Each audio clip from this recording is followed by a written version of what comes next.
everyone, I just recorded a video about our buttons getting pushed and how I've called those buttons really more emotional bruises, and we can get people to stop poking the bruise or we can heal the bruise. So here's where human design gets specific.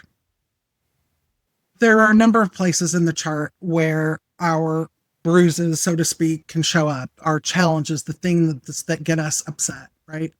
And the biggest one you may be very clear on, and that is our undefined or open centers.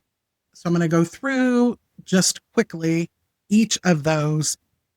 And if you have them undefined or wide open, then this is the overarching challenge of where that bruise, so to speak, may be living, or part of it. If you have an open or undefined head center, it's a pressure center. So you can be under pressure to answer other people's questions and live out their ideas and inspirations. You can feel like you need to know things that you probably really don't need to know. And there can be this push and drive to know. And sometimes we can answer people's questions or think we need to when we don't really need to. In the ajna center that's undefined or open. Okay, I'm going to just say open from now on, rest of the video, but I mean both, either one. So when our ajna center is not defined, then we can struggle to be certain about things. We can have a hard time making up our mind, and we can even try to convince ourselves or convince others that we're certain. So that can be an ongoing challenge and theme. The throat center, if it is undefined or open, okay, open. If it's open, am I trying to get attention so that I can be heard? This is my own personal huge button. When our throat center is not defined, we are not designed to just speak when we want to and have the things we're saying be heard. Now that just sounds effed up, right? That doesn't sound right. But I have found it to be true. If someone does not ask me for my opinion, or I'm just trying to share something, more times than not, I just do not get heard. And that has been a challenge. But the throat center, are you trying to get attention so that you can feel heard? The identity center, also called the G center. Do you have a challenge or bruises, emotional bruises about lovability? Are you struggling to feel lovable?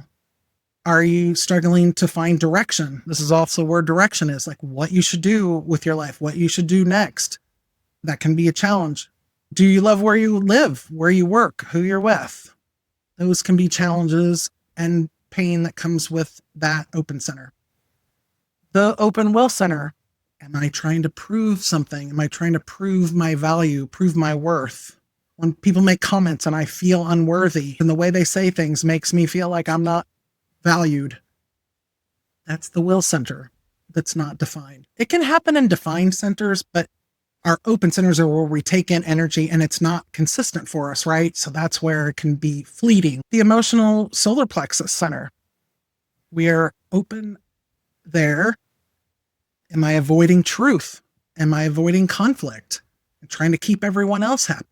That keeps ourselves from feeling other people's emotions and having to figure out how to navigate emotions. People don't know that it's not theirs, and it's also not theirs to manage. They just learned that when other people are upset, I feel really profoundly bad, and I want to help avoid them feeling bad so I don't feel bad. But when you learn that's how your emotions work and you're meant to bear witness, then you can do it a little bit differently. The root center being open.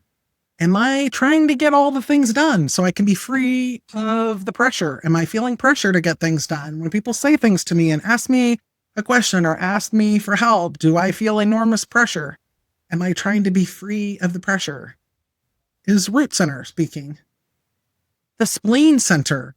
Am I holding on to things or to people or even pain for longer than I should? What is known can sometimes be more comfortable than what is unknown. Is the spleen center. And then the sacral center. Do I know when enough is enough? If someone were a projector or a manifester or a reflector, those people do not have a sacral center defined. Sometimes they don't know when enough is enough. They're trying to act like generators. Maybe they don't have the energy and they feel like they should. And that they feel like if they're not doing all the things, they might feel lazy or whatever the case may be. The sacral center. Even gates have themes, especially I look at the gates in the spleen center and in the emotion center. Sometimes it's a matter of going through and looking at certain gates to see if there are challenges with that. I always start with the centers because they're the biggest ones. There's just big themes there, and that's a great place to start. Even the profiles. So each of the profile lines have themes and wounds that come with each one of them.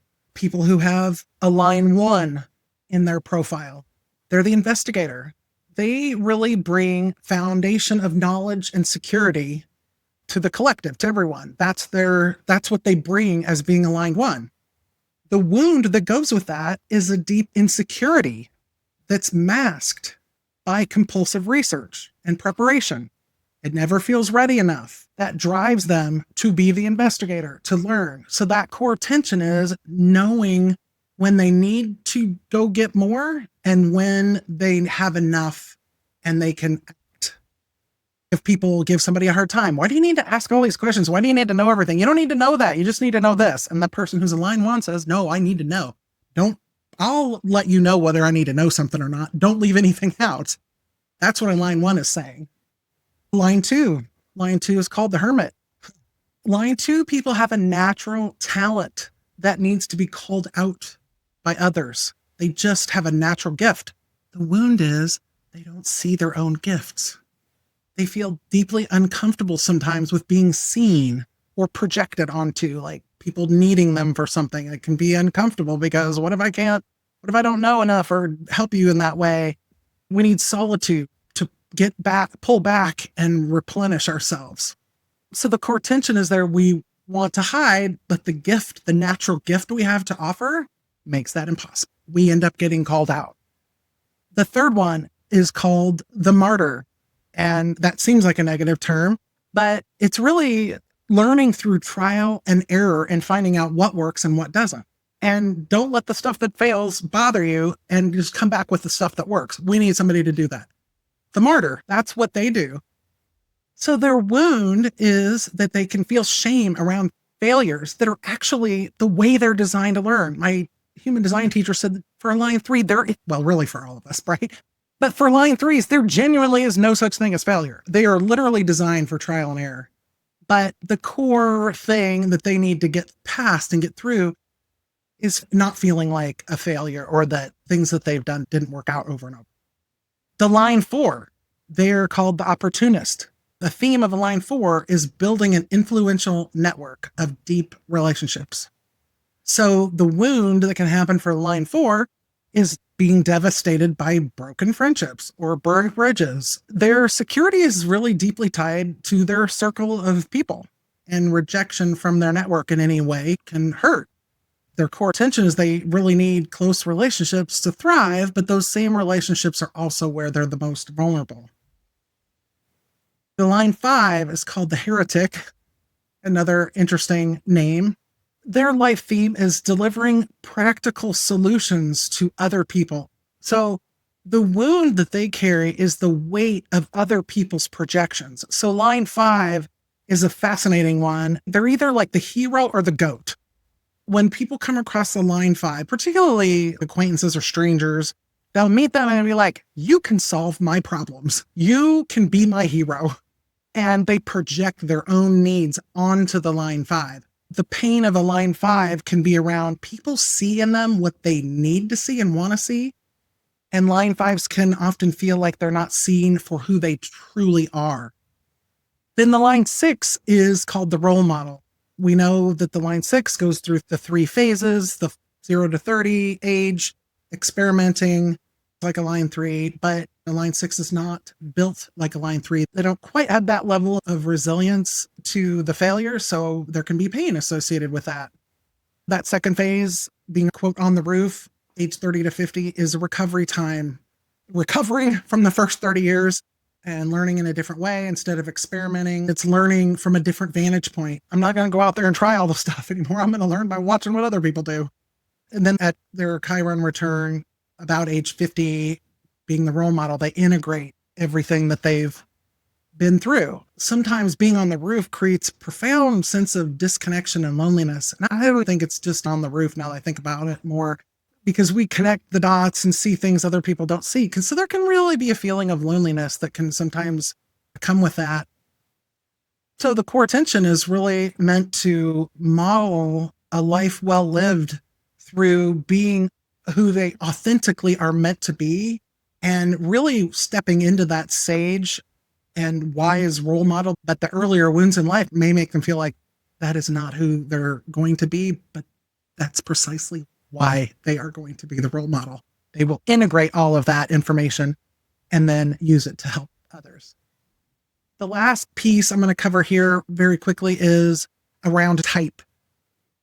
For a manifester, the not self theme, when they're not operating according to their type and using their strategy, their not self theme is anger. They're not using their strategy to inform people around them, then they can get disrupted, they're in their flow, and they can experience anger.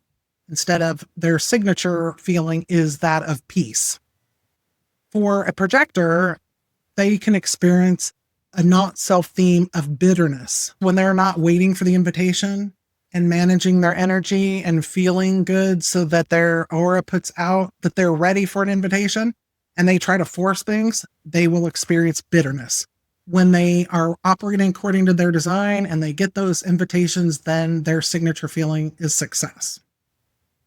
For a reflector, their not self theme is a sense of disappointment, and their signature feeling is that of surprise. And then generators and manifesting generators, their core not self feeling is that of frustration, and their signature feeling is satisfaction. For a manifesting generator, you can add on anger, and then the signature feeling of satisfaction and peace. For manifesting generators, we're combining the manifester. Well, they're still generators, so they still need to respond and follow their strategy. And if they don't, they feel frustration.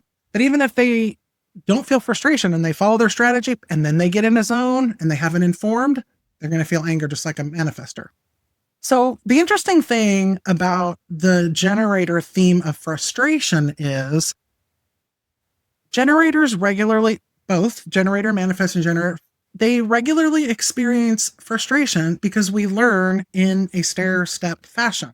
So frustration for a generator is not inherently a red flag, but it's something to pay attention to. And here's how it works. So frustration for a generator, if we're following our design, we can feel energetic pressure building toward breakthrough. We learn by doing. We learn, we grow, then we hit a wall and we hit a plateau, and we feel frustration of that. And then if we stay with it rather than quitting or forcing something, then we break through to the next level of mastery and a sense of satisfaction. So we keep going and trust that the breakthrough is coming. So frustration can be the step just before breakthrough. Here's when it becomes the not self response and maybe the bruise or the pain. If we use frustration as a signal to quit and then we force things or push harder in the wrong direction, then that can generate deep sense of frustration. Then that's the distinction there. Frustration for us is natural, but if we experience frustration and then we stop using our strategy and we force things or push hard or do stuff outside of that, then we're going to feel real frustration. So hopefully that makes sense. There are a lot of other places in the chart we could really dig into. There's just an enormous amount there. But the big places to start are very much with the centers, maybe some specific gates like in the emotion center or I guess it depends on the challenge. But on the emotion center or the spleen, I usually go to those. Definitely knowing the profiles and then knowing our type and the theme that comes with that. These are the core places to start. Okay.